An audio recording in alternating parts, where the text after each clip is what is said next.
Doctor Debotosh Shah, retired chief medical officer, area medical in-charge, CIL ECL, এখন হচ্ছে senior physician diabetes.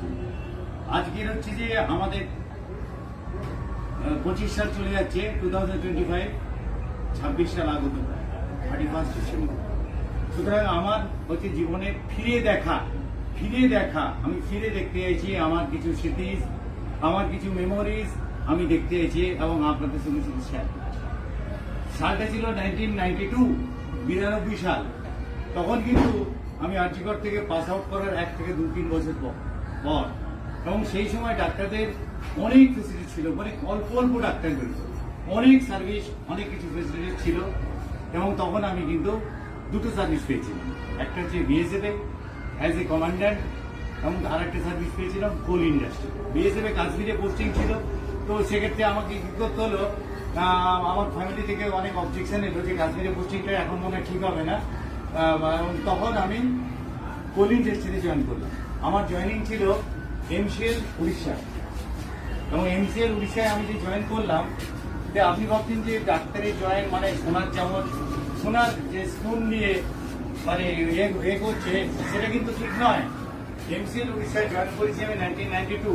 ওখানে join করার পরে আমার কিন্তু একটা ল্যাঙ্গুয়েজ বেরিয়ার এসেছিল, উড়িয়া ল্যাঙ্গুয়েজ। আমি তো বাঙালি ডাক্তার ছিলাম, তো ওটা ডেফিনেটলি আমি খুব ইজি সলভ হয়েছিল। ওখানে আমার ডিফিকাল্টিস কিন্তু আমি কিন্তু তেমন কিছু ফেস করিনি।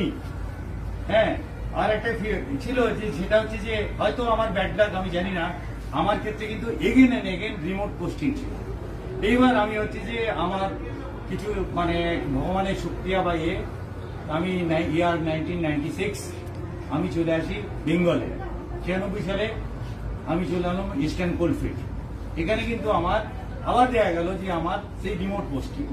তো ন্যাচারালি হয়তো আমার কোনো সেরকম গডফাদার বা কেউ কিছু ছিল না, বা কেউ হয়তো জানি না রিমোট পোস্টিং। এখানে ইসিএল এ দীর্ঘদিন আমি সার্ভিস করেছি। অবশ্যই আমি সিএমও পোস্ট দিয়ে এরিয়া মেডিকেল ইনচার্জ হিসেবে রিটায়ার করেছি। কিন্তু এখানে যে ডিফিকাল্টিস গুলো আমার জীবনে অনেক পীড়া দিয়েছে, সেটা হয়তো আজকে একটুখানি ইয়ার এন্ড আমি আপনাদের সঙ্গে শেয়ার করতে চাই। যেমন 96 এর পরে 99, 2000 সেই সময় দেখা গেল যে ছেলের যে স্কুলিং, সেটা কিন্তু খুব ভেরি ডিফিকাল্টিস। হয়তো স্কুল বাস বা দেওয়ার কথা ছিল, ওরা দেয়নি। তার জন্য ওকে অনেক কষ্ট করতে হয়েছে।